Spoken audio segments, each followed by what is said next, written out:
Doctor Shaheen और मुजम्मिल की एक और तस्वीर सामने आई है। ब्रेजा कार खरीदने के वक्त ये दोनों आतंकी वहां पर मौजूद थे।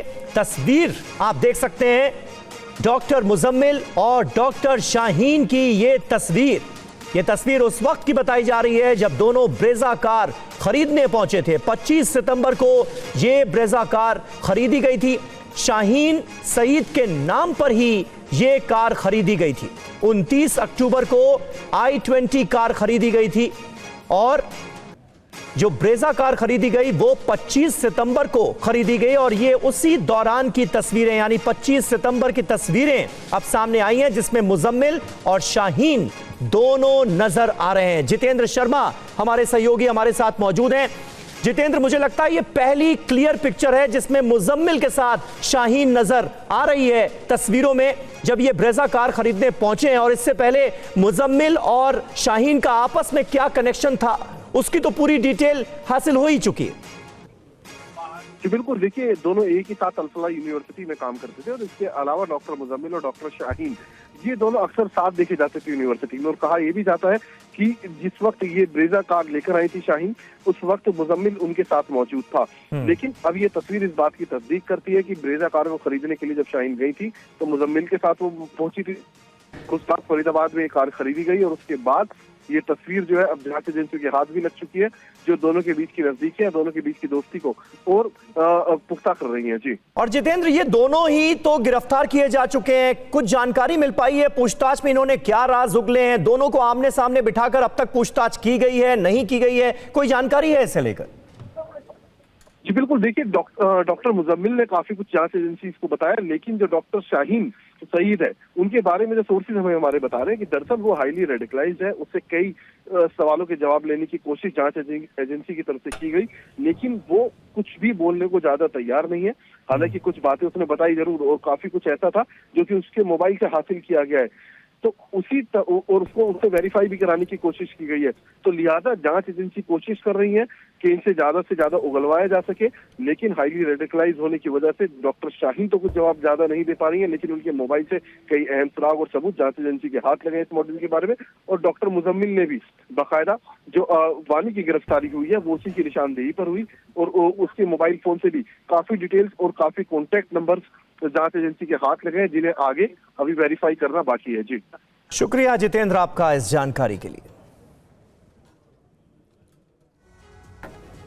और दिल्ली को दहलाने वाले आतंकी डॉक्टर उमर का ब्लास्ट से पहले का वीडियो भी सामने आया है। इस वीडियो में वो फिदाइन हमले को सही ठहरा रहा है। One of the very misunderstood concept is concept of what has been labeled as suicide bombing. It is martyrdom operations, and it is being known in Islam. There are multiple contraindications, there are multiple arguments that have been brought against it. Martyrdom operations. When a person presumes that he is going for sure die at a particular place at a particular time, he goes against the presumption that a particular is going to die in a particular situation. It's not, we don't have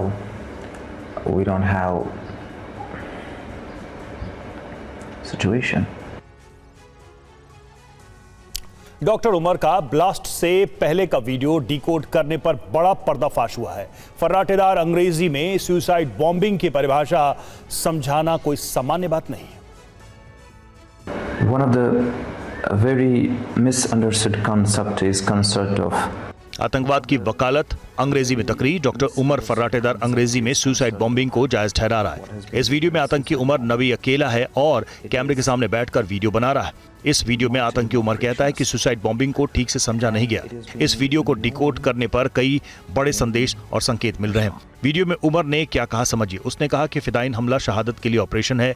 fidayeen हमला संगीत की तरह होता है, खास स्थिति में fidayeen attack होता है। हमारे पास अभी ऐसी स्थिति नहीं है। अब उमर के बयान का मतलब भी जान लीजिए। उमर फिदाइन हमले की तैयारी कर रहा था। डॉक्टर के भेष में ये खुखार आतंकी खुद को फिदाइन हमले के लिए तैयार कर रहा था। सुरक्षा एजेंसियों के एक्शन के बाद इसे जल्दबाजी में धमाका करना था। प्लानिंग के साथ फिदाइन हमले का वक्त नहीं था। वहीं इस वीडियो में उमर ने अपनी टी शर्ट में लैपल माइक लगाया हुआ था। वीडियो शूट करते वक्त वो कहता है कि लोग जो सबसे बड़ी गलती करते हैं वो ये समझने में नाकाम रहना है कि बॉम्ब विस्फोट या आत्मघाती बॉम्ब विस्फोट का विचार असल में क्या है। इसके खिलाफ कई विरोधाभास और अनगिनत तर्क है। और जम्मू से इस वक्त एक बड़ी खबर आ रही है। आतंक के डॉक्टर मॉड्यूल की जांच हो रही है। जम्मू में सरकारी मेडिकल कॉलेज में जांच की जा रही है। डॉक्टरों के लॉकर्स को खंगाला जा रहा है। डॉक्टर्स के लॉकर्स की जांच की जा रही है।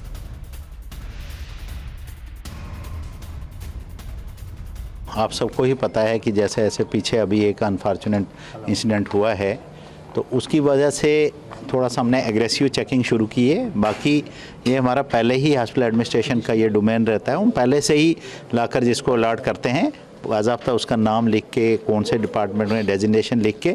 लेकिन अब थोड़ा सा हमने चेंज किया है, क्योंकि इसमें गवर्नमेंट ने गाइडलाइन निकाली है, गाइडलाइन हमारे लिए एक एडवाइजरी निकाली है, प्रिंसिपल साहब ने भी निकाली है। तो जैसे आपके सामने ही ये लॉकर्स हैं, इनको हमने कोडिंग की है। नाम हमने नहीं लिखा है, क्योंकि नाम इसके लिए इसलिए नहीं लिखा है कि हमारे पीजी जो होते हैं, रजिस्ट्रार होते हैं, या कोई एम्प्लॉय रिटायर हो गया तो आपको सारा लॉकर स्क्रैच करना पड़ता है, नाम। और दिल्ली ब्लास्ट केस में ईडी का बड़ा एक्शन। अल फलाह ट्रस्ट से जुड़े 25 ठिकानों पर रेड की गई है। टेरर फंडिंग की जांच को लेकर एक्शन। दिल्ली में ओखला दफ्तर पर भी ईडी की रेड हुई। यूनिवर्सिटी की फंडिंग को लेकर यह छापे मारे गए।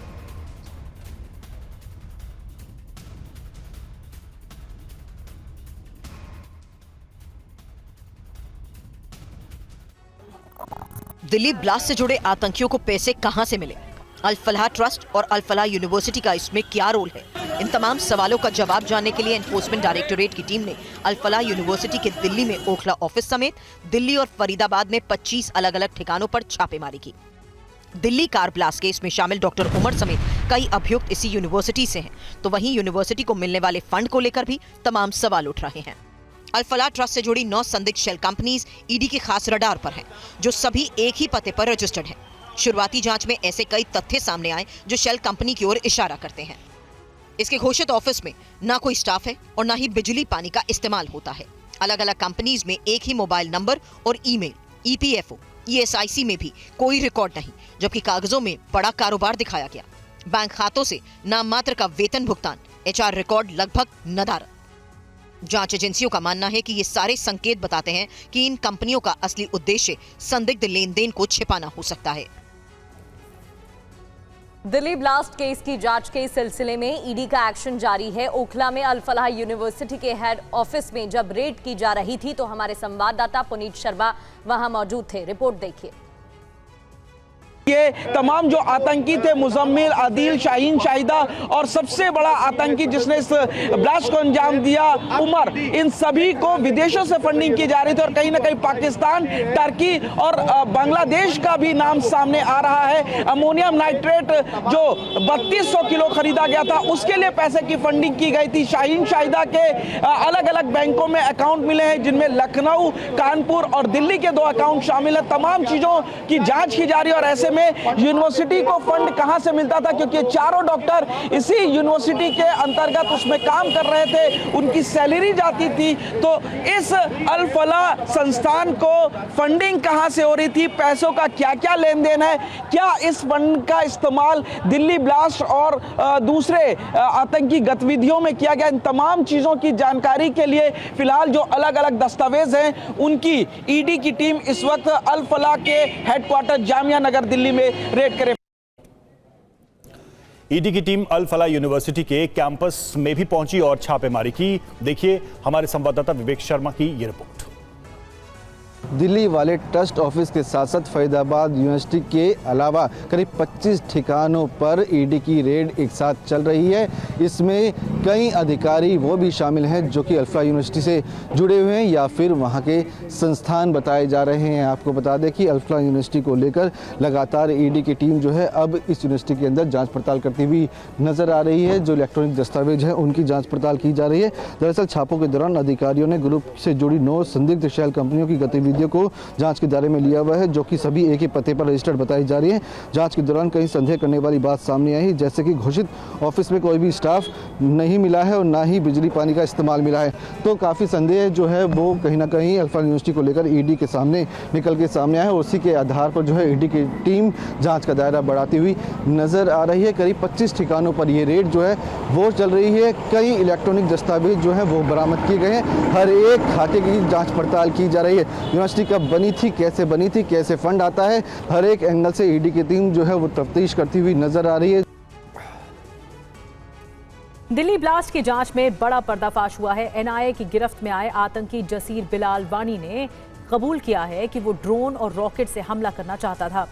ये प्लानिंग हमास के इजराइल पर किए गए हमले की तर्ज पर बनाई गई थी। एनआईए के मुताबिक आतंकी जसीर बिलाल वानी उर्फ दानिश छोटे ड्रोन हथियार बनाने और उन्हें मॉडिफाई करने में माहिर है। उसने डॉक्टर उमर को टेक्निकल सपोर्ट दिया। आतंकी हमलों के लिए ड्रोन और रॉकेट तैयार करने की कोशिश वो कर रहा था। जांच में यह भी सामने आया कि आतंकी लगातार ऐसे ड्रोन तैयार करने की कोशिश में थे जिन्हें मॉडिफाई करके हथियार की तरह इस्तेमाल किया जा सके। आतंकी जसीर बिलाल वानी उर्फ दानिश आत्मघाती हमलावर डॉक्टर उमर का साथी है। जम्मू कश्मीर के अनंतनाग जिले के काजीकुंड का रहने वाला है। एनआईए ने उसे 4 दिन पहले श्रीनगर से हिरासत में लिया और उसके बाद मिले सबूतों के आधार पर कल गिरफ्तारी हुई। दानिश की ड्रोन में कैमरा और बैटरी के साथ बम लगाने की तैयारी थी, लेकिन उससे पहले ही उसका मॉड्यूल पकड़ा गया। एनआईए ने बताया कि दानिश भीड़भाड़ वाले इलाकों में ड्रोन से बम गिराने की योजना पर काम कर रहा था, जिससे ज्यादा से ज्यादा लोगों को नुकसान पहुंचाया जा सके। यानी दिल्ली ब्लास्ट में शामिल आतंकियों की साजिश सिर्फ एक कार बम तक सीमित नहीं थी। ये एक ट्रिपल लेयर अटैक प्लान था, जिसमें ड्रोन, रॉकेट और आखिर में कार बम, यानी वही पैटर्न जो हमास ने इजराइल में इस्तेमाल किया। और टेरर मॉड्यूल के सहारनपुर कनेक्शन की तफ्तीश में अब कई परतें खुल रही हैं। सहारनपुर में आतंक की जड़ों को तलाश करने के लिए लगातार एक्शन जारी। आतंक के सहारनपुर नेटवर्क का पर्दाफाश हुआ है। सहारनपुर में ड्रोन एक्सपर्ट्स बनाने की तैयारी थी। श्रीनगर से गिरफ्त में आया जसीर वानी ड्रोन मॉडिफिकेशन का मास्टरमाइंड था, तो डॉक्टर आदिल और परवेज को शाहीन ने बड़ी जिम्मेदारी दी थी।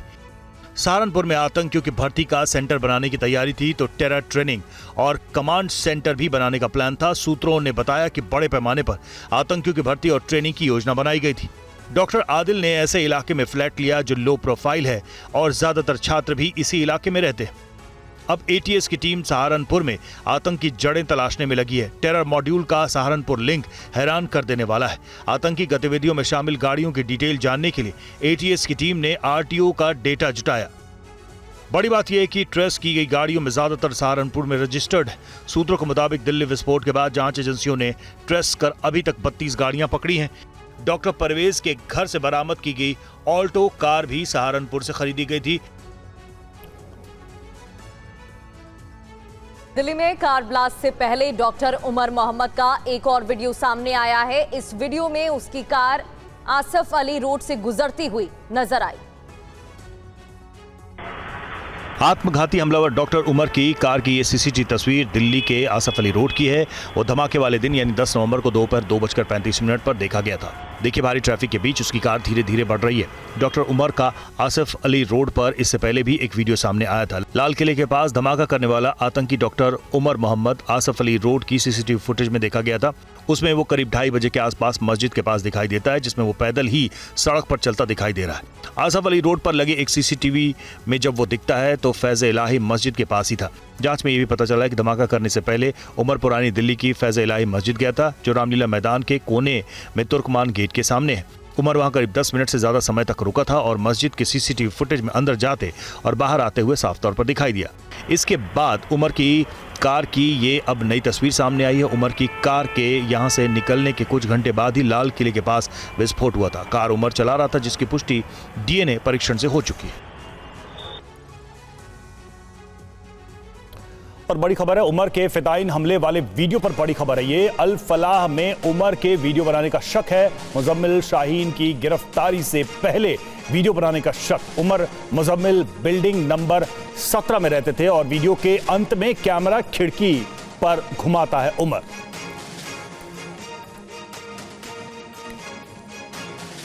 तो ये जो वीडियो सामने आया है उसको लेकर कुछ अहम जानकारी सामने आ रही है और बताया जा रहा है कि मुजम्मिल बिल्डिंग नंबर 17 और मुजम्मिल और उमर बिल्डिंग नंबर 17 में रहते थे और ये जो वीडियो है ये उसी बिल्डिंग का है। इस वीडियो के आखिर में कैमरा खिड़की की तरफ भी घूमता है जो साफ दिखाई दे रहा है इस वीडियो में।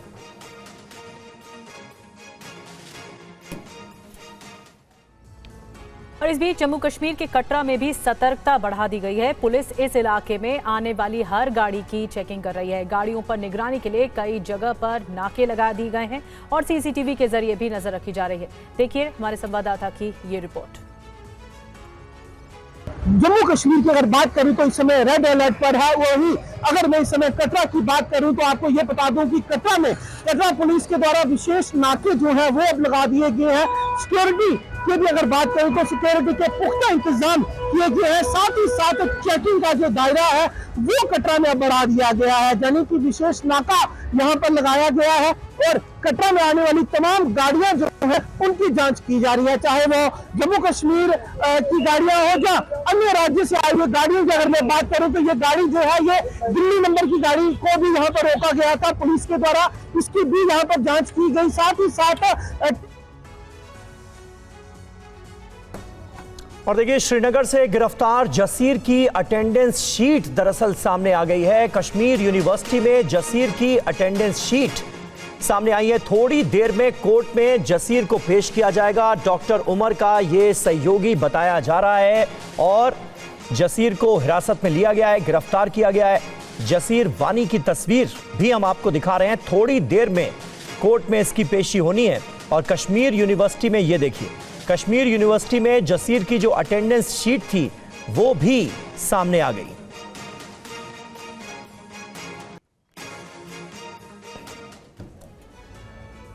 और अब बात करते हैं बिहार चुनाव की। बिहार चुनाव में मिली हार के बाद जन सुराज पार्टी के संस्थापक प्रशांत किशोर आज पहली बार मीडिया के सामने आए और हार की जिम्मेदारी ली। प्रशांत किशोर ने कहा कि वो प्रायश्चित के तौर पर 24 घंटे का मौन व्रत भी करेंगे। सुनिए। हम लोग बिहार आज से 3.5 साल पहले व्यवस्था परिवर्तन के संकल्प से आए थे। एक ईमानदार प्रयास किया है और उसमें बिल्कुल सफलता नहीं मिली, ये मानने में कोई गुरेज नहीं है।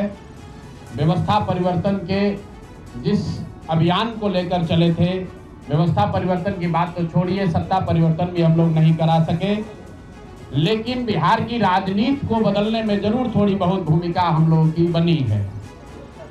तो हम लोगों से जरूर कुछ गलती हुई होगी, हम लोग के प्रयास में, हम लोग के सोच में, हम लोग के बताने के तरीके में जरूर कुछ गलती रही होगी कि जनता ने हम लोग को नहीं चुना है, जनता ने हम लोग पर वो विश्वास नहीं दिखाया। तो उसकी जिम्मेवारी जो है वो पूर्णतः मेरी है। प्रायश्चित के तौर पर मैं अपने से भितिहरवा आश्रम में 1 दिन का मौन उपवास रखूंगा। लालू यादव परिवार में जारी कलह के बीच बिहार चुनाव में पार्टी की करारी हार पर आरजेडी कार्यकर्ताओं की नाराजगी खुलकर सामने आ गई है। पार्टी कार्यकर्ताओं ने तेजस्वी यादव के सलाहकार संजय यादव के खिलाफ प्रदर्शन किया।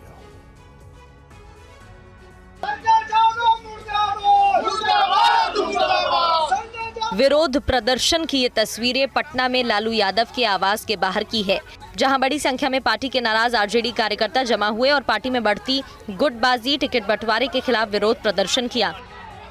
पार्टी कार्यकर्ताओं ने आरोप लगाया कि संजय यादव लालू परिवार में फूट डाल रहे हैं। जब से संजय जी आया है परिवार को बेइज्जत कराना सिर्फ जानते हैं। कल भाई को निकलवाया, आज बहन को निकलवाया, कल और बहन होगा निकल जाएगा। अब पिताजी माताजी रोते रहेंगे, ये हम बर्दाश्त नहीं करेंगे। हम लोग रोड पर धरना देंगे। क्या बिहार में आदमी नहीं है कि हरियाणा से डीलिंग करेंगे? इसलिए बिहार का आदमी, बिहार के रहने वाले हम लोग हैं। बिहार में मतलब डीलिंग हो, बिहार के आदमी करे, इसीलिए हम लोग आए हुए। संजय यादव को बिहार का 95% वरिष्ठ नेता राजद का कार्यकर्ता संजय यादव से घृणा करते हैं। तो कौन सा मजबूरी है कि संजय यादव हम लोगों के माथ पर चढ़ के बैठा हुआ है। आगे बढ़ते, लाल आतंक का सबसे बड़ा चेहरा हिडमा ढेर कर दिया गया। कुख्यात नक्सली हिडमा को सुरक्षा बलों ने ढेर किया है। छत्तीसगढ़ आंध्रा बॉर्डर पर मारा गया हिडमा। 1 करोड़ का इनामी नक्सली था हिडमा और अमित शाह ने, गृह मंत्री ने 30 नवंबर तक डेडलाइन दी गई थी। 1 करोड़ का इनाम, 26 बड़े हमलों का मास्टरमाइंड, दहशत का नाम, लाल आतंक का सबसे खौफनाक चेहरा, कुख्यात माओवादी कमांडर माडवी हिडमा का खात्मा हो गया है। हिडमा 2013 के धरबा घाटी नरसंहार और 2017 के सुकमा अटैक समेत 26 घातक हमलों का जिम्मेदार था। हिडमा नक्सलियों की सबसे घातक यूनिट का प्रमुख था। सुरक्षा बलों को उसकी 26 मामलों में तलाश थी। ऑपरेशन में हिडमा और उसकी पत्नी समेत 6 नक्सलियों का खात्मा हुआ है। कभी नक्सलियों के गढ़ में हिडमा की हुकूमत चलती थी। ये इलाका उसके लिए अभ्यारण्य समझा जाता था। दूर दूर तक फैले हुए घने जंगल, पहाड़ और दुर्गम रास्तों के बीच उसका खौफ था। यहाँ उसकी मर्जी के बिना कोई पत्ता भी नहीं हिलता था। इस दुर्गम इलाके में जाना तो दूर, उसके बारे में सोच पाना भी मुश्किल था। लेकिन अब आंध्र प्रदेश और छत्तीसगढ़ बॉर्डर के इस इलाके में नक्सलियों की सत्ता लगभग खत्म हो चुकी है। सुरक्षा बलों ने इस अभियान में माडवी हिडमा समेत 6 नक्सलियों को मार गिराया है। इस एनकाउंटर में हिडमा की पत्नी राजे भी मारी गई। इस ऑपरेशन को सुरक्षा बलों की बड़ी कामयाबी माना जा रहा है। फिलहाल इलाके में हालातों पर नजर रखी जा रही है। और नक्सली हिडमा के मारे जाने के बाद अमित शाह ने टॉप अफसरों से बात की है। नक्सल अभियान में लगे अफसरों से गृह मंत्री ने बातचीत की है। डेडलाइन से पहले ही हिडमा मारा गया है।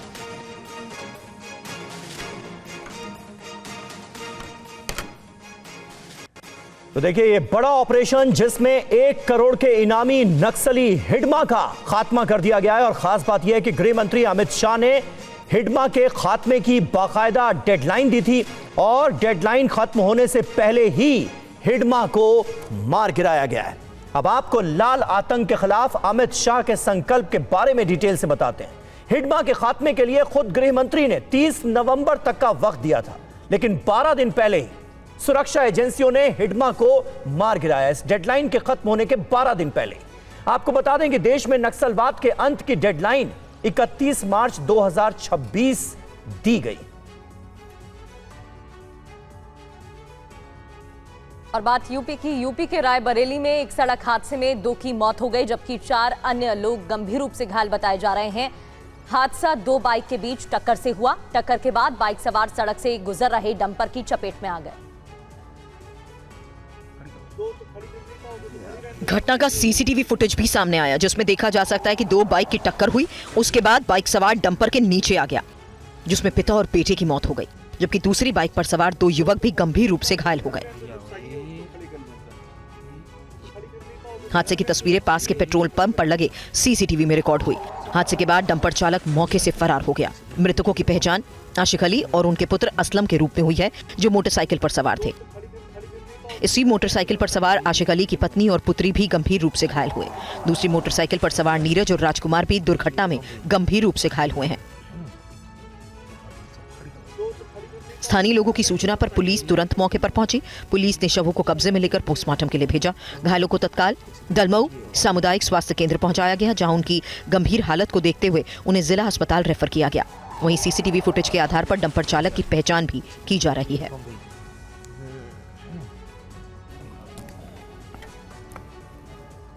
कर्नाटक की राजधानी बेंगलुरु में एयरपोर्ट पर एक बड़े हमले की कोशिश की गई। यहां पर तैनात सुरक्षा कर्मियों की बहादुरी से यह हमला टल गया।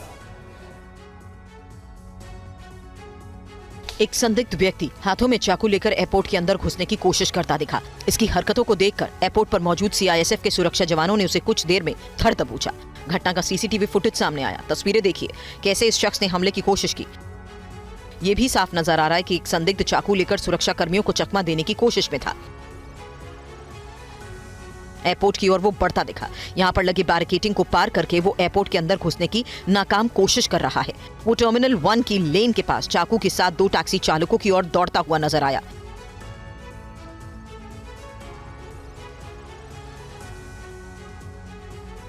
तभी वहां मौजूद सीआईएसएफ के जवानों ने तुरंत उसका पीछा किया और कुछ ही देर में हमलावर को धर दबोचा गया। इस दौरान सबसे पहले सुरक्षा कर्मियों ने संदिग्ध के हाथ से चाकू छीना। मिली जानकारी के अनुसार एयरपोर्ट पर सुरक्षा कर्मियों ने जिस संदिग्ध शख्स को चाकू के साथ पकड़ा उसका नाम सोहेल अहमद है। पुलिस इस शख्स से पूछताछ कर रही है।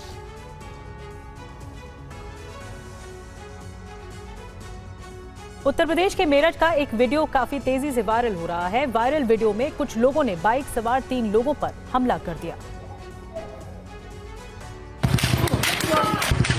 मेरठ के भोला रोड पर 5 हमलावरों ने बाइक सवार युवक अजीम और शोहेब पर लाठी डंडों से हमला किया। मारपीट का 19 सेकंड का ये वीडियो सोशल मीडिया पर वायरल है। वायरल वीडियो कुछ दिन पहले का बताया जा रहा है। पुलिस मारपीट करने वालों की तलाश में जुटी है। खड़ौली के रहने वाले फैजान ने 8 अक्टूबर को थाने में केस दर्ज कराते हुए बताया कि उसका भाई अजीम और चचेरे भाई शोहेब बाइक से मेरठ जा रहे थे। इस बीच भोला रोड पर दोनों को 5 नकाबपोश हमलावरों ने बाइक को ओवरटेक करके रोक दिया। इसके बाद हमलावरों ने लाठी डंडों से जानलेवा हमला बोला। मारपीट के दौरान शोहेब ने भागकर जान बचाई। अजीम सड़क पर गिरकर बेहोश हो गया। हमलावर अजीम की पिटाई करते रहे। मारपीट का वीडियो एक राहगीर ने अपने मोबाइल में कैद किया। सोमवार को वायरल वीडियो पुलिस अधिकारियों के पास पहुंचा। पुलिस हमलावरों की तलाश में लग गई। एसपी सिटी आयुष विक्रम सिंह का कहना है कि केस दर्ज है। मारपीट करने वाले लोगों की पहचान की जा रही है। जल्द ही सभी को पकड़ लिया जाएगा। और उत्तर प्रदेश के प्रयागराज जिले से हैरान कर देने वाला मामला सामने आया है, जहां पट्टे की जमीन से अवैध कब्जा हटाने गई राजस्व टीम पर ही हमला हो गया।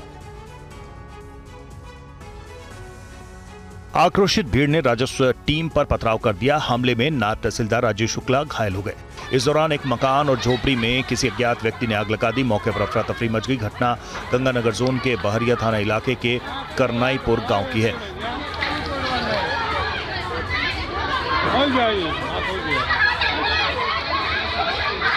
पथराव और आगजनी के चलते राजस्व टीम बेदखली की कार्रवाई के बगैर वापस लौट गई। गांव में 9 बीघे जमीन को लेकर विवाद है। एसीपी बहरिया विवेक यादव ने बताया कि राजस्व टीम पर हमला करने वाले 2 आरोपियों को गिरफ्तार कर लिया गया। इस मामले में नायब तहसीलदार राजेश शुक्ला की तहरीर पर गंभीर धाराओं में केस दर्ज किया गया है। गांव में पुलिस बल तैनात है। जल्द ही सभी आरोपियों को गिरफ्तार कर लिया जाएगा। पुलिस ने भी बताया कि गांव में करीब 9 बीघा जमीन है, जिसकी कीमत लगभग 3 करोड़ रुपए बताई जा रही है। लंबे समय से विवाद का केंद्र है। इस जमीन पर राजेंद्र कुमार शर्मा का पैतृक मकान है। दस्तावेज के मुताबिक ये जमीन राजेंद्र के दादा श्यामलाल को 1980 में पट्टे पर मिली थी। जयपुर पुलिस ने नीट परीक्षा में चयन कमेटी का सदस्य बनकर MBBS एडमिशन दिलाने का झांसा देने वाले ठग को गिरफ्तार कर लिया है। पुलिस के मुताबिक अभियुक्त विवेक उर्फ विनीत जोशी कई राज्यों में करोड़ों की ठगी कर चुका है। रिपोर्ट देखिए।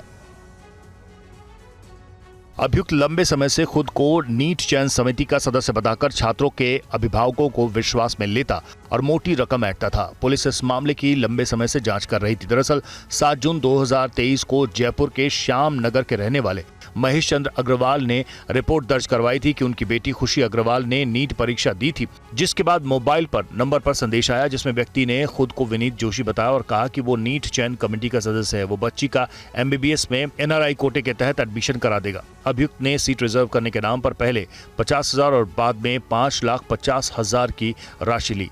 जब एडमिशन नहीं हुआ और महेश चंद्र ने पैसे वापस मांगे तो आरोपी ने CBI अधिकारी का फर्जी पहचान पत्र भेजकर धमकाना शुरू कर दिया। पता चला कि इसने रोहतक, हरियाणा, उत्तर प्रदेश, मध्य प्रदेश और राजस्थान में 2-3 जगह ठगी कर रखी इसी तरह से। और बहुत शातिर व्यक्ति है। पैसा जैसे ही इसके खाते में जाता है उस पैसे को फटाफट दूसरे खातों में ट्रांसफर करता है। बिहार के समस्तीपुर में वारंटी को पकड़ने गई पुलिस टीम पर आक्रोशित लोगों ने हमला कर दिया, जिसमें आधा दर्जन पुलिसकर्मी जख्मी हो गए। सभी जख्मी पुलिसकर्मी को इलाज के लिए सदर अस्पताल में भर्ती करवाया गया। पुलिस की तरफ से कहा गया कि वारंटी की सूचना मिलने पर राय टोली में पुलिस वारंटी को पकड़ने गई। पुलिस को देख लोग आक्रोशित हो गए और डंडा लाठी चलाने लगे, जिसमें कई पुलिस वाले घायल हो गए। बताया जा रहा है कि अपराधी के बारे में पूछने पर लोग इतना ज्यादा गुस्से में आ गए कि लाठी डंडों से पुलिस वालों पर हमला कर दिया, जिसके बाद पुलिसकर्मी जान बचाने के लिए इधर उधर भागने लगे। समस्तीपुर में इससे पहले भी कई बार पुलिस टीम पर हमला किया जा चुका है। वहीं इस घटना के बाद SP अरविंद प्रताप सिंह ने मामले की पुष्टि करते हुए कहा कि वारंटी को पुलिस पकड़ने गई थी, जिसमें कुछ पुलिसकर्मी घायल हुए हैं, जिनका इलाज किया जा रहा है और वारंटी को पकड़ने के लिए पुलिस टीम बनाई गई है। घेराबंदी कर अलग अलग जिले के थाना के सीमा को सील कर दिया गया है। जल्द ही वारंटी को गिरफ्तार कर लिया जाएगा। साथ ही पुलिस के साथ मारपीट करने वाले लोगों की भी पहचान की जा रही है।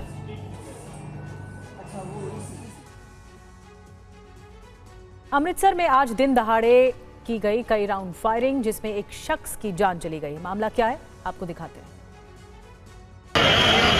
अमृतसर में आज दोपहर एक बार फिर दहशत का माहौल पैदा हो गया जब दिन दहाड़े गोलियां चलने की घटना सामने आई। इस हमले में एक व्यक्ति की मौके पर ही मौत हो गई।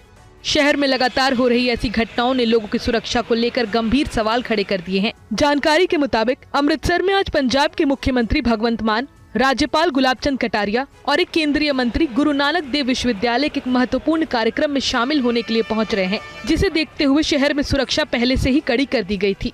लेकिन इसके बावजूद दिन दहाड़े गोलियां चल जाना पुलिस के लिए बड़ी चुनौती बन गया है। घटना अमृतसर के एक रिहायशी इलाके में हुई, जहां 2 अज्ञात व्यक्तियों ने ताबड़तोड़ गोलियां चलाई। हमले के मकसद को लेकर अभी तक पुलिस ने कोई आधिकारिक पुष्टि नहीं की है। मृतक की पहचान की जा रही है और उसके परिवार से संपर्क किया जा रहा है। इलाके में भारी पुलिस बल तैनात कर दिया गया है और सीसीटीवी फुटेज की जांच तेजी से की जा रही है। एसीपी गगनदीप सिंह ने मीडिया से बातचीत करते हुए बताया कि पुलिस की कई टीमें बनाई गई हैं और अभियुक्तों को जल्द गिरफ्तार किया जाएगा। और झारखंड के धनबाद रेलवे स्टेशन पर एक युवक मालगाड़ी की छत पर चढ़कर दौड़ने लगा, जिससे अफरा तफरी मच गई।